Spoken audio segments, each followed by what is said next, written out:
আসসালামু আলাইকুম প্রিয় শিক্ষার্থী, সবাই কেমন আছেন? আশা করছি অনেক ভালো আছেন এবং সুস্থ আছেন। যে যেখান থেকে যুক্ত হয়েছেন আমাদের আজকের এই ক্লাসে সবাইকে স্বাগত জানাচ্ছি।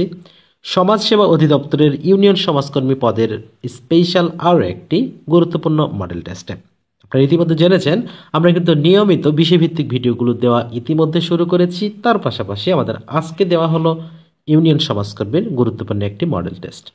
আজকের মডেল টেস্ট আপনারা দেখবেন কিভাবে পরীক্ষার রুমে গিয়ে আপনারা টেকনিক্যালি প্রশ্নগুলোর উত্তর করবেন, আর এর সাথে গণিত স্পেশাল যে সুপার টেকনিকগুলো সেগুলো তো আপনাদের জন্য থাকছে। প্রিয় শিক্ষার্থী, শুরুতে বলে নিই আমাদের ইউনিয়ন সমাজকর্মীর জন্য ছোট্ট একটা সাজেশন পিডিএফ আকারে তৈরি করা হয়েছে। নামমাত্র মূল্যে আপনারা এটি কিন্তু সংগ্রহ করতে পারবেন, আমাদের বিস্তারিত ডেসক্রিপশানে দেওয়া থাকবে। আর আমাদের যে 19তম শিক্ষক নিবন্ধনের প্রিন্ট কপি শিট সেটি কিন্তু আমাদের দ্বিতীয় দফার যেই বইগুলো সেগুলো আগামীকাল পাঠানো হবে ইনশাআল্লাহ। আপনারা 3 থেকে 4 দিনের মধ্যে পেয়ে যাবেন। এখনও যারা সংগ্রহ করতে পারেননি অবশ্যই এগুলো সংগ্রহ করে নেবেন। আপনাদের চাকরি জীবনের এই কষ্ট পরিশ্রম অত্যন্ত দ্রুত পরিসমাপ্তি ঘটে আপনাদের প্রত্যেকের একটা করে কর্মসংস্থানের ব্যবস্থা হোক, এই শুভকামনা এবং প্রত্যাশা জানিয়ে শুরু করছি আমাদের আজকের গুরুত্বপূর্ণ মডেল টেস্টটি। শুরুতেই যেটি রয়েছে আমার ছেলেবেলা, এই রচনাটি কার? আমার ছেলেবেলা এই রচনাটি রচনা করেছেন কবি রবীন্দ্রনাথ ঠাকুর। কুশিতজীবী এর অর্থটা কি? কুশিতজীবী বলতে বোঝানো হয় সুদখোর, তাহলে এখানে হবে সুদখোর সঠিক উত্তর। ইসলামের মর্মকথা এই প্রবন্ধটির লেখক কে? ইসলামের মর্মকথা প্রবন্ধটি লিখেছে ইব্রাহিম খাঁ। এ সাবানে কাপড় কাচা চলবে না, এখানে এ সাবানে কোন কারকে কোন বিভক্তি? তাহলে এখানে একটু দেখতে হবে উপাদান বোঝাচ্ছে কিনা। তার মানে সাবান দ্বারাই তো কাপড় কাচা হচ্ছে, তার মানে সাবানটা একটা উপাদান, আর উপাদান হলে সেটি নিশ্চয়ই হবে করণ কারক। তাহলে এখানে করণ কারক দুইটা রয়েছে, কোনটি হবে? তাহলে সাবানের সাথে সাবান এ এ বিভক্তিটা যুক্ত রয়েছে, তার মানে করণে সপ্তমী হবে সঠিক উত্তর। চালাকের বিশেষ্য পদ কোনটি? চালাকের বিশেষ্য পদ হবে চালাকি। বেসাতি শব্দের অর্থ কি? বেসাতি শব্দের প্রকৃত অর্থ যদি বলা হয় সেটা হবে বেচা কেনা বা কেনা বেচা করা। কোনটি নিত্য স্ত্রীবাচক শব্দ? নিত্য স্ত্রীবাচক বা পুরুষবাচক শব্দের সবচেয়ে সহজ সংজ্ঞা যদি আমরা বলি, নিত্য স্ত্রীবাচক হলে সেটা শুধু নারীর জন্য, আর নিত্য পুরুষবাচক হলে সেটা শুধু পুরুষ মানুষের জন্য। তাহলে সতীন এটা কিন্তু ছেলেদের ক্ষেত্রে ব্যবহার করা সম্ভব নয়, তাই এটি হবে একটি নিত্য স্ত্রীবাচক শব্দ। আশা করছি বিষয়গুলো ভালোভাবে বুঝতে পেরেছেন। প্রচুর শব্দের বিশেষ্য রূপ কোনটি? প্রচুর শব্দের বিশেষ্য রূপ হচ্ছে প্রাচুর্য। কোনটি শুদ্ধ বানান? অর্থাৎ বানান শুদ্ধি থেকে যেটি রয়েছে শুদ্ধ বানান হচ্ছে ব্যতীত বয়জফালা তয় দীর্ঘী ত, ব্যতীত, অর্থাৎ গ নাম্বারটা হবে আমাদের সঠিক উত্তর। যে গাছে ফল ধরে কিন্তু ফুল ধরে না, এক কথায় প্রকাশ করলে কি হবে? এটাকে এক কথায় প্রকাশ করলে হবে বনস্পতি। কোনটি লবণ শব্দের সঠিক সন্ধি বিচ্ছেদ? লবণ শব্দের সঠিক সন্ধি বিচ্ছেদ হবে লো যুক্ত অন, ক নম্বরে রয়েছে। অভিনিবেশ শব্দের অর্থটা কি? অভিনিবেশ শব্দের অর্থটা হচ্ছে মনোযোগ। অবশ্যই আপনাদের মনোযোগ সহকারে সকল পড়াগুলো কমপ্লিট করতে হবে। আমরা গতকালের ভিডিওতে যেটি বলেছিলাম যে আপনার পৃথিবী হচ্ছে আপনার বাবা এবং আপনার মা। আপনার বাবা মার মুখের দিকে তাকিয়ে হলেও মনোযোগ সহকারে চাকরির পড়াশোনাটা একটুখানি কষ্ট হলেও করতে হবে।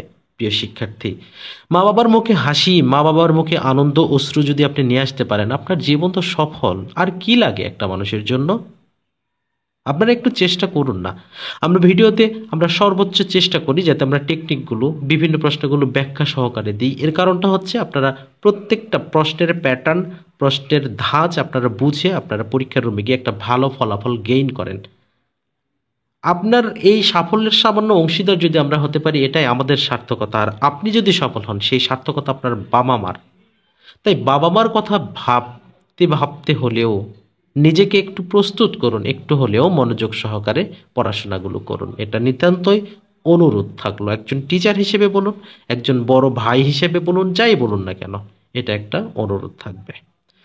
প্রিয় শিক্ষার্থী, পরবর্তী যে প্রশ্নটি আমাদের রয়েছে, বাংলা ভাষায় শব্দের আগে কোনটি বসে? তাহলে এটা আমরা জানি যে শব্দের আগে উপসর্গ বসে, পরে কি বসে? অনুসর্গ, এই জাতীয় কথা। তাহলে উপসর্গটা হবে সঠিক উত্তর। He is coming dash Monday, তার মানে সে মানডেতে বা যেদিনই হোক না কেন, সোমবার মঙ্গলবার যেটাই থাকুক না কেন, সে সেই দিন এসেছে। তাহলে বারের পূর্বে বসবে on Monday. The synonym of ludicrous, তাহলে এখানে লিডিক্রাস শব্দের অর্থটা কি হলো, এখানে হাস্যকর ব্যাপারটা, তার মানে হাস্যকর ব্যাপারটা ওই যে শেয়ার বাজারের একটা ভিডিও ভাইরাল আছে না যে হাস্যকর, তাহলে সেটা, তাহলে এখানে হবে রেডিকুলাস। 23 নম্বরে রয়েছে অ্যান্টোনিম অফ ইনসিপিড। ইনসিপিড অর্থ মানে নিরস বা বিস্বাদ যদি বলি, মানে স্বাদ একেবারেই নেই এরকম কথা, তাহলে এর বিপরীতটা কি হবে, নিশ্চয়ই স্বাদ হবে, টেস্টি। আর টেস্টি বানানটা কিন্তু খুব সাবধান, TESTY টা করতে হবে নাকি TAST, কোনটা, অবশ্যই TASTY, এটাই হবে সঠিক উত্তর। পারফেক্টলি মানে একদম নিখুঁতভাবে হয়েছে, এটা একটি adverb. Sees the correct spelling, একটা অ্যাকোয়েন্টেন্স রয়েছে। অ্যাকোয়েন্টেন্স আমরা যদি সঠিক বানানটা করি তাহলে এখানে ACQUAIN, তারপর টেন্স বানান, যেটা ক নাম্বার অপশনে রয়েছে। It is a long story, এই বাংলা অনুবাদ কি হবে? প্রিয় শিক্ষার্থী, এই প্রশ্নের উত্তরটা আপনাদের জন্য একটা HW থাকবে, আপনারা কে কোথায় থেকে যুক্ত রয়েছেন এবং আমাদের এই প্রশ্নের উত্তরটি অবশ্যই কমেন্ট সেকশনে জানাতে ভুলবেন না। শুরুতেই আমি গত ক্লাসের কথা বলি যে সাদেক সরকার লিখেছে, স্যার আপনি শুধু মেয়েদের কমেন্ট পড়েন, যদি তাই হতো তাহলে আপনিও কিন্তু আজকে মেয়েদের লিস্টে চলে যাবেন। রাজিয়া সুলতানা লিখেছেন, যে নাম্বারে আপনারা দেওয়া রয়েছে সেই নাম্বারে যোগাযোগ করলে আপনার সিট নিতে পারবো কিনা, জি অবশ্যই। নাজমুন নাহার লিখেছেন গাজীপুর থেকে, জাব্বির বগুড়া সদর থেকে, রোমানা ইসলাম নীলফামারী থেকে, মেহেদি আহমেদ নরসিংদী থেকে, এছাড়াও অয়ন লিখেছেন বরিশাল থেকে, জান্নাতুল মাওয়া কলি লিখেছেন সিটগুলো নেয়ার জন্য অর্ডার করেছি বা টাকা পে করেছি, আপনার জন্য দোয়া করবেন, অবশ্যই শুধু আপনি নন সবার জন্যই অনেক অনেক দোয়া থাকলো। মামুন মিয়া লিখেছেন কাপাসিয়া গাজীপুর থেকে, গোলাম রব্বানী মান্দার নওগাঁ থেকে, এছাড়াও ঝিনুক মিঠামইন আবুল বাসার ঝালকাঠি থেকে, জনি এবং তামিম রয়েছে ভেড়ামারা কুষ্টিয়া থেকে, মনির টাঙ্গাইল থেকে, এছাড়া আরও রয়েছেন রাজিয়া সুলতানা পাবনা, তামান্না হবিগঞ্জ থেকে, জাকারিয়া দিনাজপুর থেকে লিখেছেন, মন্নিধর কিশোরগঞ্জ, মিলন রাজবাড়ী থেকে, মাগুরা থেকে প্রেমা সুলতানা এবং আসাদ রহমান লিখেছেন শেরপুর বগুড়া থেকে। আর রাফি সরকার লিখেছেন আপনার কথা শুনে মনে একটু হলেও সাহস পাই, অবশ্যই শুধু কথা শুনেই সাহস পেলে হবে না, সেই সাহসটাকে নিজেকে বাস্তবে রূপ দিতে হবে। আপনাদের সবাইকে অসংখ্য ধন্যবাদ আমাদের সাথে যুক্ত থাকার জন্য। We dash in the examination হল, তার মানে উই রাইট, আমরা লিখি ইন দ্য এক্সামিনেশন হল, তাহলে এখানে রাইটটা হবে সঠিক উত্তর। A lot of money the pocket makes one happy, এটা কিন্তু মারাত্মক একটা প্রশ্ন। এ লট অফ মানি, অনেকগুলো টাকা, ইন দ্য পকেট, কারো পকেটে যদি থাকে, মেক্স ওয়ান ফিল হ্যাপি, তাকে কিন্তু বেশ হাসি খুশি দেখায়, তার মানে feel happy. In cold blood, এটা বিশেষ ক্ষেত্রে যারা ভারতীয় বিভিন্ন ক্রাইম ফিকশন দেখেন তারা এই কথাটার সাথে মানে খুব ভালোভাবে পরিচিত। কোল্ড ব্লাডেড মানে কি, ঠান্ডা মাথায় কাউকে কোনো কিছু করা, যেটাকে বলা হয় ইচ্ছাকৃতভাবে, তার মানে ইন কোল্ড ব্লাডেড অর্থ ইচ্ছাকৃতভাবে, তার মানে এখানে হবে ডেলিভারেটলি বা intentionally. Had I non in advance I dash enough money, তাহলে এটা কন্ডিশনাল, তাহলে হ্যাড আই নন রয়েছে, তার মানে নিশ্চয়ই উড হ্যাভ টেকেন বা উড হ্যাভ বিন এইরকমটা হবে, তাই না? তাহলে এখানে আমাদের উড হ্যাভ টেকেন এনাফ মানিটা হবে এখানে সঠিক উত্তর। বিবলিওগ্রাফি মিনস, বিবলিওগ্রাফি বলতে বোঝানো হয় অনেকগুলো বইয়ের সংগ্রহশালা, তাহলে এখানে বলা হবে collections of books. England expect every man to his duty who told ইট, এটি বলেছেন Nelson Mandela. Romeo and Juliet is dash, Romeo Juliet এটা কার লেখা সেটা বলা নেই, তবে এটা কোন ধরনের রচনা সেটা কিন্তু চেয়েছে, তাহলে এখানে সঠিক উত্তরটি কোনটি হবে, এটি একটি ট্র্যাজেডি। এবং আমাদের 34 নম্বর রয়েছে যে after you show me the way, তুমি যদি আমাকে রাস্তাটা দেখাও, I can dash by myself, তার মানে after you show me the way, আমাকে যদি রাস্তা দেখাও, আই ক্যান গো, আমি যেতে পারি, বাই মাইসেলফ নিজে নিজেই, তাহলে এখানে আই ক্যান গোটা হবে কি সঠিক উত্তর। আশা করছি বিষয়টা বোঝাতে পেরেছি। হি borrowed the money dash he could finish his education, তাহলে এখানে আমরা সঠিক উত্তরটা কোনটি করব, তাহলে এখানে হবে হি borrow the money so that he could finish his education. We often dash a victim of circumstances. তাহলে এখানে উই অফেন ফল, এখানে ফলটা নিতে হবে রাইট অ্যান্সার হিসেবে। We often fall a victim circumstances, এটা right answer. Which one is a synonym for prohibit? আমাদের এখানে অনেক সময় মিসিং হয়ে যায় যে প্রহিবিট আর এক্সিবিট। প্রহিবিট মানে কি নিষিদ্ধ, আর এক্সিবিশন মানে কি প্রদর্শন বা খোলামেলা। তাহলে যেহেতু এখানে প্রহিবিট রয়েছে তার মানে কি নিষিদ্ধ, তার মানে এখানে ব্যানটাই হবে এখানে আমাদের সঠিক উত্তর। হোয়েন দ্য স্টর্ম অ্যারাইভড, যখন ঝড় আসলো, the people dash run for shelter. তাহলে এখানে হবে হ্যারিডলি, মানে খুব দ্রুততার সহিত তারা আশ্রয়স্থল খুঁজতে লাগলো। Slow and steady dash the race, এটা আপনারা সকলে জানেন যে স্লো অ্যান্ড স্টেডির পরে উইন্স কিন্তু রাইট অ্যান্সার হিসেবে নিতে হয়। Socrates was accused dash misleading the young section of Athens. তাহলে এখানে সক্রেটিসকে কি করা হয়েছিল, যে অ্যাকিউজড অফ কথাটা ব্যবহার করা হয়, যে অ্যাকিউজড অফ মার্ডার বা অ্যাকিউজড অফ মিসলিডিং। তাহলে এখানে সঠিক উত্তর কি হবে, অফ হবে। আমাদের গণিত অংশের শুরুতে যে প্রশ্নটি রয়েছে, লগ এক্স ভিত্তিক 324 = 4 হলে এখানে সঠিক উত্তরটা অর্থাৎ এক্স এর মানটা কত হবে। তাহলে আমরা যদি এভাবে করি যে লগ এক্স ভিত্তিক 324 = 4, তাহলে বিষয়টা আমরা এভাবে করতে পারি না, x⁴ = 324, লগটা চলে গেল। এবারে আমাদের এখানে x⁴, তাহলে এখন আমরা এখন কথা হলো যে 324 এর উপর এমন একটা সংখ্যা, মানে 324কে ভাঙাতে হবে। কিভাবে ভাঙাতে হবে, এখানে এমন একটা সংখ্যা আমরা বসাবো যার উপর পাওয়ার 4 দিলে 324 হয়। বাট আমরা তর্কের খাতির ধরে নিলাম এটা আমরা পারি না বা এটা আমার জানা নেই, তাহলে অপশনের সহায়তা নিতে হবে। অপশনের সহায়তা কিভাবে নেব, প্রথমে আছে 3√2, তাহলে আমরা এখানে আলাদা যদি করি 3√2 তার উপরে 4, তাহলে 3 এর উপর 4 মানে কত, 81। আর যদি এখানে আমরা স্কোয়ার রুট কেটেছি তাহলে এখানে কত হবে, তাহলে এখানে √2 উপরে 4, তার মানে কি এখানে আমাদের দুইটা 2 কিন্তু আলাদা হচ্ছে, তার মানে 4 থাকছে। তার মানে এখানে 4 × 4, 4 × 8 = 32, মানে 324 হচ্ছে। অর্থাৎ 3√2 উপরে 4 যদি আমরা নেই তাহলে আমাদের কিন্তু এটি মিলে যাচ্ছে। তাহলে উভয় পক্ষ থেকে আমরা 4 এটা ভ্যানিশ করে দেব, এক্স এর মান হলো 3√2, তার মানে এটাই হচ্ছে রাইট অ্যান্সার। x:y 5:6 হলে 3x:5y কত, তাহলে জাস্ট 3 এবং 5 গুণ করে দিব, তাহলে এখানে হবে 3 × 5 = 15 আর এখানে হবে 5 × 6 = 30, তাহলে 1 আর 2 হবে। তাহলে এখানে আমরা সঠিক উত্তর হিসেবে আমরা করব 1, 2। কিভাবে একটু বলি, এর সাথে যেহেতু 3 গুণ করতে হবে তাহলে হবে কত, 15, এর সাথে 6 গুণ করতে হবে y এর মান, তাহলে 5, 6, 30, তাহলে 15 আর 30, তাহলে আমরা যদি ভাগ করি তাহলে 1:2টা হবে রাইট অ্যান্সার। যে ভগ্নাংশে পূর্ণ সংখ্যার সাথে একটি প্রকৃত ভগ্নাংশ যুক্ত থাকে তাকে কি বলা হয়? তাহলে পূর্ণ সংখ্যাও রয়েছে, প্রকৃত ভগ্নাংশও রয়েছে, এটা টোটালি একটা মিশ্র ভগ্নাংশ।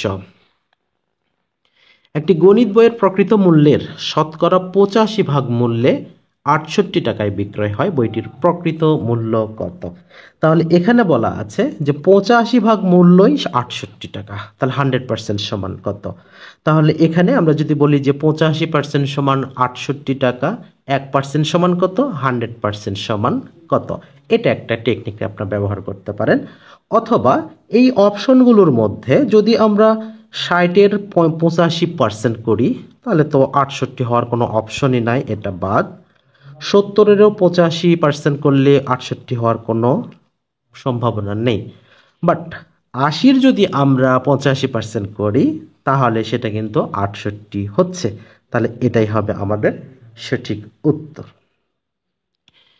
একজন কলা বিক্রেতার নিকট 13 ডজন কলা আছে, তার নিকট কতটি কলা আছে? তাহলে এটিকে বলে দিতে হবে 13 ডজন মানে কি, 13 × 12, জাস্ট গুণ করতে হবে, 3 × 2 = 6, তার মানে এককের ঘরে 6 থাকবে, বাট সবগুলোই তো এককের ঘরে 6, বাট এটা আমরা ক্যালকুলেশন করে বের করব যে 13 আর 12 গুণ করলে কত হয়।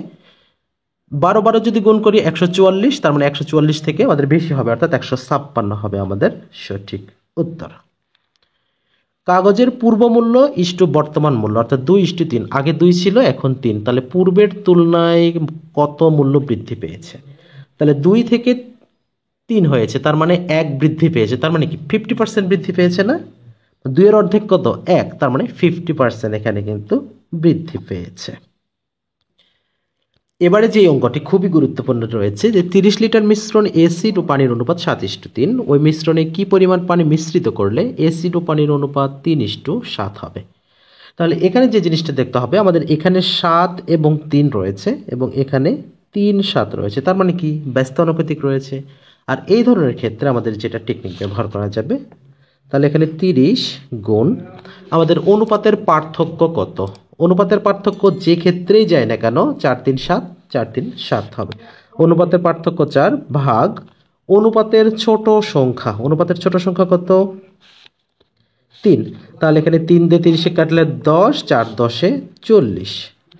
তাহলে এখানে আমাদের কত হবে? 40 লিটার পানি মিশ্রিত করতে হবে। তাহলে সঠিক উত্তর আমাদের পেয়ে গেলাম। ওকে, এরপরে যেটা রয়েছে যে 55 জন লোক একটি কাজ 15 দিনে করতে পারে, ওই কাজটি 25 দিনে শেষ করতে হলে কতজন লোকের প্রয়োজন হবে? তাহলে নর্মালি আমরা যে ঐকিক নিয়মটা ব্যবহার করি সেটা আমরা করব এখানে। তাহলে এখানে 55 জন লোক, আচ্ছা এখানে 55 জন লোক করে কত দিনে? 15 দিনে। তাহলে 55 জন লোকের সময় লাগে 15 দিন। তাহলে একজন মানুষের সময় বেশি নাকি কম, এইটা ডিসাইড যে যত ভালোভাবে করতে পারবে তার অঙ্কটা তত দ্রুত হবে। তার মানে একজনের নিশ্চয়ই বেশি সময় লাগবে, তার মানে 15 গুণ 55। এবার আমাদের কয় দিনে শেষ করার কথা বলা রয়েছে? 25 দিনে, তার মানে আমরা 25 দ্বারা ভাগ করব। এবারে যদি আমরা 5 দিয়ে কাটাকাটি করি তাহলে এখানে হবে 5, এখানে হবে 11। আবার এই 5 দিয়ে যদি 15 কাটি তাহলে 3 3 11 33। আমরা পেয়ে গেলাম 33, আর 33 জনটাই হবে আমাদের সঠিক উত্তর। এরপরে রয়েছে যে 7-এর গুণিতক হলো। গুণিতক কোনগুলোকে বলা হয়? যে গুণ করে যে সকল পাওয়া যায় সেগুলো গুণিতক, আর ভাগ যেগুলো দিয়ে করা হয় সেগুলো হচ্ছে গুণনীয়ক। তাহলে এখানে 7 10 এটা হবে না। 7 দুগুণে 14, 3 7 21 18 রয়েছে, এটিও হবে না। 7 দুগুণে 14, 3 7 21, 4 7 28, অর্থাৎ 7-এর ঘর নামতা পড়ে যেটা পাওয়া যাবে সেটাই, আর এটাই হচ্ছে রাইট অ্যান্সার। 5 7 9 ডট ডট রয়েছে 65 পর্যন্ত, এটার যোগফল কত হবে? তাহলে এই ধরনের অঙ্কের ক্ষেত্রে আমাদের প্রথম যে বিষয়টা বের করে নিতে হবে তা হচ্ছে আমাদের n এর মান, অর্থাৎ কততম পদ আমরা যোগফল করব। তাহলে প্রথমে আমরা যেহেতু 5 রয়েছে এটা এর মান অর্থাৎ প্রথম পদ, দ্বিতীয় যেটি রয়েছে 5 থেকে 7 অর্থাৎ 7 থেকে 5 বিয়োগ করলে 2 পাবো, 2টা কি হবে? ডি এর মান অর্থাৎ সাধারণ অন্তর। আর শেষ পদ কত হবে? 65। তাহলে এখন যদি আমরা এখানে a plus n minus 1 into D equal, আমরা কত পরি? শেষ পদ রয়েছে 65 রয়েছে, এটা বাংলায় লিখলাম, যাই হোক। তাহলে এর মান কত ছিল আমাদের এখানে? 5। এন এর মান ছিল 2, 2 থেকে 1 বিয়োগ করলে কত হবে? একই হবে, সরি 65 মাইনাস 1, আর ডি এর মান কত ছিল? 2 সমান 65। এটা আমাদের দুইভাবে করা যাবে।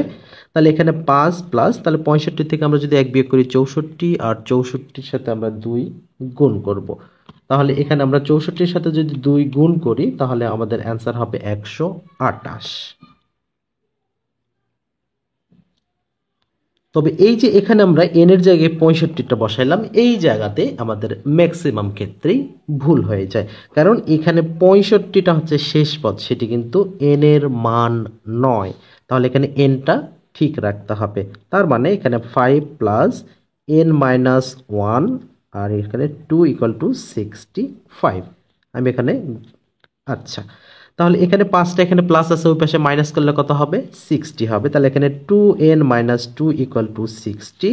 আবার বলি 2n ইকুয়াল টু 58। আর যদি n বলি তাহলে 58কে আমরা ভাগ করব 2 দ্বারা, তাহলে কত হবে? তাহলে এখানে হবে মাত্র 29, তাহলে 29। তাহলে n এর মান আমরা কত পেলাম? 29 পেয়ে গেলাম। এবার আমাদের সমষ্টির যে সূত্রটি সেটা এখন ব্যবহার করতে হবে। তাহলে সমষ্টির সূত্রটি কি? s equal to n divided 2 second bracket 2a plus n minus 1 into d, এটা। এখন n এর মান আমরা পেয়েছি কিনা? হ্যাঁ পেয়েছি, 29 divided 2 into 2a। তাহলে 2 into a অর্থাৎ প্রথম পদ আমাদের কত ছিল? 5 ছিল, প্লাস n কত? 29 minus 1 একবারে করে দিলাম 28 into d এর মান কত? 2। ওকে, তাহলে এখানে আমরা 2 আগে কেটে দিতে পারি, নাও পারি। আচ্ছা, আমরা রেখে দিলাম। তাহলে এখানে 29/2, তাহলে 5 দুগুণে এখানে 10, এখানে 28 দুগুণে আমাদের কত হবে? 28 গুণন 2 করলে আমাদের কত হবে? 56 হয় না? 56 হয়। তাহলে এখানে 29 গুণন এখানে 56 আর 10 যোগ করলে কত হবে? 66। তাহলে এখানে আমাদের 2 দিয়ে যদি আমরা 66 কে কাটি তাহলে কত হবে? 33 হবে। তাহলে 29 গুণন 33। তাহলে এখন যদি আমরা 29 গুণন 33 করি তাহলে আমাদের অ্যান্সারটা আসবে কত? 957 বা সামথিং। কিন্তু আমাদের এখানে কিন্তু এই ধরনের কোনো উত্তর নেই, তার মানে নিশ্চয়ই আমাদের এখানে ভুল হয়েছে। ভুলটা কোথায়? ভুলটা এই যেখানে -2, এই পাশে আমরা -2e করেছিলাম, যেখানে হবে 62। তার মানে এখানে 62 কে যদি এখন আমরা এখানে করি তাহলে 31 হবে। ওকে, তাহলে 31 ধরে যদি এখানে করি আমরা, তাহলে এখানে আমাদের অ্যান্সারটা কত আসবে? এখানে 30 দুগুণে 60 আসবে তখন, কারণ এখানে 1 বিয়োগ হবে, 30 দুগুণে 60। তাহলে আমাদের ওভারঅল অ্যান্সারটা আসবে কিভাবে? আমরা একেবারে জাস্ট ক্যালকুলেশন যেটা সেটা একটু করে নিই।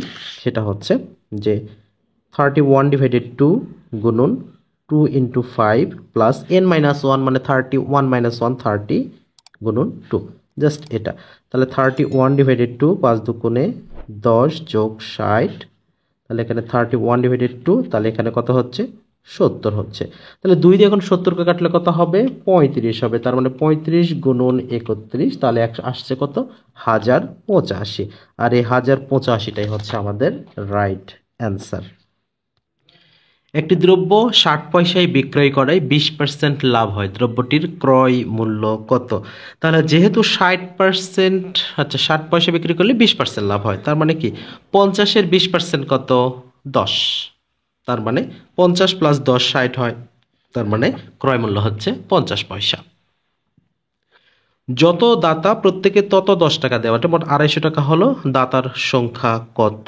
তাহলে এখানে ভালো করে বুঝবেন, যতজন দাতা ধরলাম আমাদের প্রথম অপশন রয়েছে 5 জন, তাহলে প্রত্যেকে তত 10 টাকা, তার মানে 5 10 এ 50 টাকা। তাহলে 5 জন 50 টাকা গেলে 250 টাকাই তো হবে, তার মানে ক নাম্বারটাই রাইট অ্যান্সার। একটি পাহাড় থেকে নামতে যে সময় লাগে উঠতে তার 3 গুণ সময় লাগে, এবং ওঠানামা মিলে এবং 2 ঘন্টা বিশ্রাম নিয়ে যদি সর্বমোট 14 ঘন্টা সময় লাগে, তাহলে পাহাড়ের চূড়ায় উঠতে কত সময় লাগবে?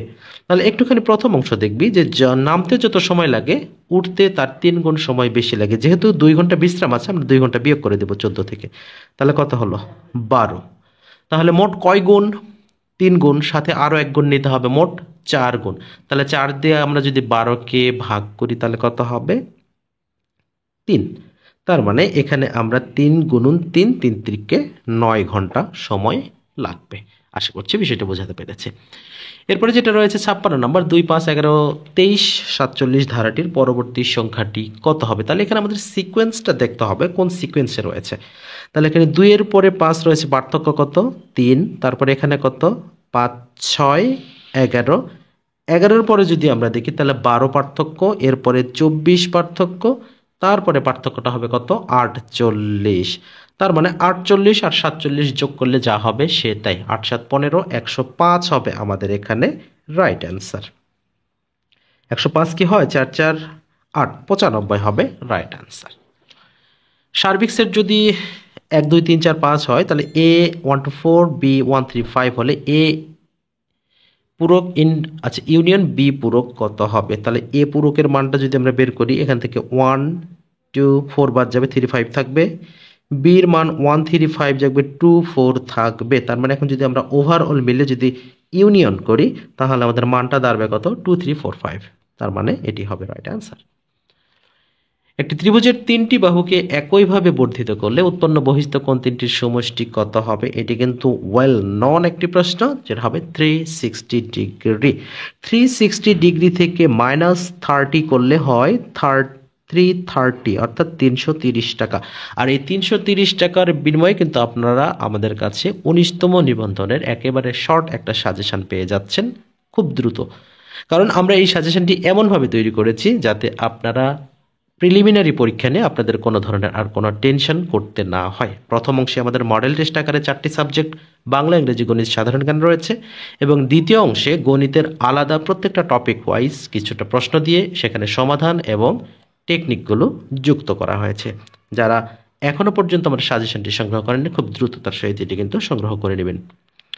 পিতামাতার বয়সের গড় 45, আবার পিতা মাতা ও এক পুত্রের বয়সের গড় 36। আমার ক্লাসে ম্যাক্সিমাম ক্ষেত্রে আমি যেটা বলে থাকি যে গড় যখনই থাকবে সাথেই কিন্তু আপনারা মোট করে নেবেন। তাহলে এখানে পিতা ও মাতার বয়সের গড় 45, তার মানে মোট 90। পিতা মাতা এবং এক পুত্র, তাহলে এখানে গড় আছে 36, তার মানে 3 দ্বারা গুণ করতে হবে, তাহলে কত হবে? 330, 3 3 9, 318, 108 হবে। তাহলে 108, 108 থেকে এখন আমরা যদি 90 বিয়োগ করি তাহলে আমাদের কত অ্যান্সার হবে? 18 হবে, আর পুত্রের বয়স হবে এই 18। ক্লিয়ার কথা? ওকে। এবারে যেটি রয়েছে, কোনো শিবিরে 4000 লোকের 190 দিনের খাদ্য মজুদ আছে। যদি 30 দিন পর 800 জন লোক চলে যায় তবে অবশিষ্ট খাদ্য বাকি লোকের কত দিন চলবে? তাহলে একটু বিষয় দেখবেন, 4000 লোকের খাদ্য আছে কত দিনের? 190 দিনের।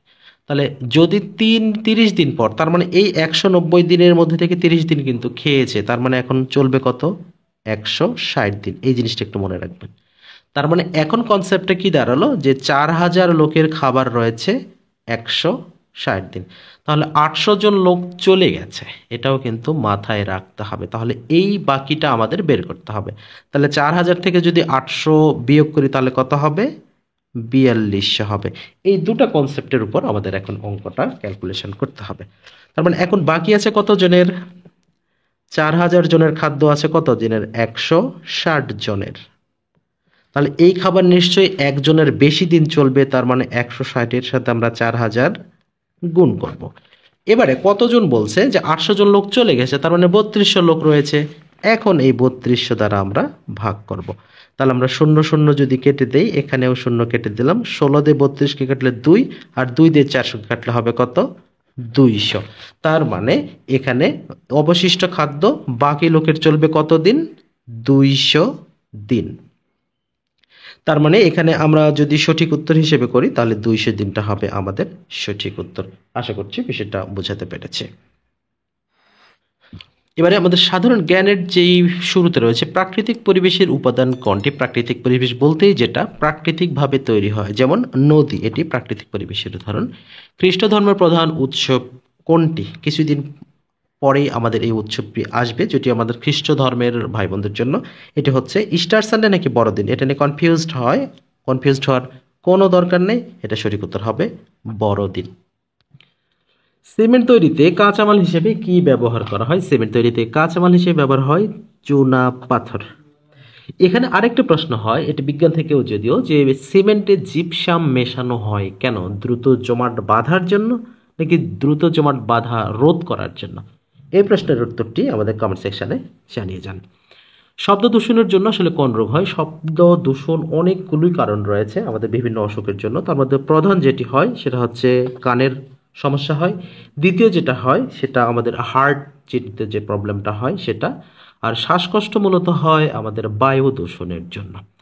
আমাদের দেহের গঠন ও বৃদ্ধির জন্য কোন জাতীয় খাদ্য প্রয়োজন? এটি মোস্ট ইম্পর্টেন্ট কোশ্চিন, এটা হয় আমিষের জন্য। আচ্ছা, কোন মশার কামড়ে ডেঙ্গু জ্বর হয়? ডেঙ্গু জ্বর হয় এডিস মশার জন্য। এর পাশাপাশি আরও একটি মনে রাখবেন, সেটা হচ্ছে চিকুনগুনিয়া। বিশ্ব খাদ্য ও কৃষি সংস্থা FAO এর সদর দপ্তর কোথায়? খাদ্য সংক্রান্ত বা কৃষি সংক্রান্ত যে সকল প্রধান বা সদর দপ্তর রয়েছে সবগুলোই কিন্তু রোমে অবস্থিত। যুক্তরাষ্ট্রের ক্রীতদাস প্রথা বিলোপকারী প্রেসিডেন্টের নাম কি? এই প্রেসিডেন্টের নাম হচ্ছে আব্রাহাম লিঙ্কন। কোন জারক রস পাকস্থলীতে দুগ্ধ জমাট বাঁধায়? রেনিন, পেপসিন নাকি ট্রিপসিন? এখানে সঠিক উত্তর করতে হবে রেনিন। জাতিসংঘের সদর দপ্তর কোথায় অবস্থিত? এটি দ্য বিগ অ্যাপল নামে পরিচিত, নিউ ইয়র্ক।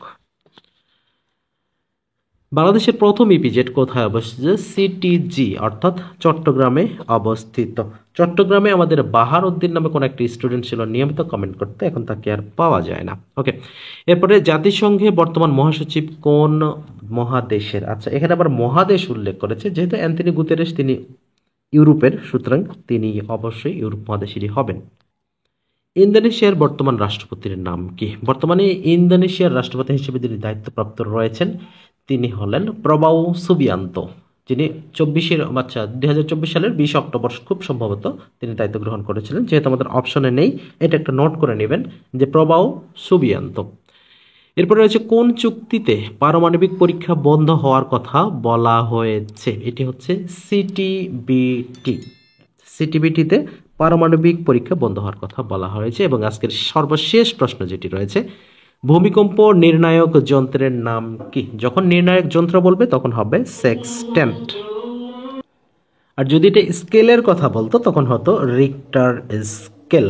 আশা করছি বিষয়টা আপনাদের বুঝাতে পেরেছি। প্রিয় শিক্ষার্থী, আপনারা যে যেখান থেকে এতক্ষণ আমাদের এই গুরুত্বপূর্ণ ক্লাসে বা মডেল টেস্টে যুক্ত ছিলেন, সবাইকে অসংখ্য ধন্যবাদ জানিয়ে আজকের ভিডিওটি এখানে শেষ করছি। তবে শেষ মুহূর্তে একটি কথা না বললেই নয়, বর্তমানে চলছে শীতের মৌসুম। আপনারা যে যে অবস্থানে আছেন সেই অবস্থান থেকে পিছিয়ে পড়া ছিন্নমূল মানুষদের জন্য সামান্যতম হলেও শীতের কাপড়, একটু গরম কাপড়ের ব্যবস্থা করবেন, এই প্রত্যাশা জানিয়ে শেষ করছি আমাদের আজকের ক্লাস। সবাই ভালো থাকবেন, সুস্থ থাকবেন। আল্লাহ হাফেজ।